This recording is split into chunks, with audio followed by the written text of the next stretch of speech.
je redis que, nous sommes totalement contre l'envoi, l'idée même, la possibilité même, parce que ça nous met dans une escalade. Donc ça veut dire qu'il faut faire quoi?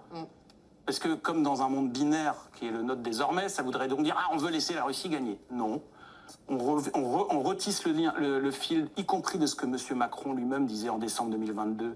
Il faudra trouver un accord sur un accord de sécurité durable dans la région, en partant de l'intégrité des frontières, des principes du droit international. Il est incapable de régler les litiges de frontières par la force. C'est inacceptable de le régler par des invasions. Donc oui, nous sommes pour relancer, parce que la diplomatie, c'est pas autre chose. Donc relancer le dialogue avec Moscou. Les postures morales qui caractérisent depuis trop longtemps notre action internationale sont le contraire de la diplomatie. La diplomatie, c'est d'abord parler avec ceux qui ne sont pas nos amis, voire ceux qui sont carrément nos adversaires, voire dans certains cas. Si les adversaires ne veulent pas entendre, ou en tout cas si les partenaires en face ne veulent pas entendre... Oui, mais ce qui serait bien, c'est que M. Macron dise la même chose en public qu'en privé, ou en tout cas quand il rencontre les chefs de parti, puisqu'il a été le premier à dire qu'il y avait des demandes de cessez-le-feu.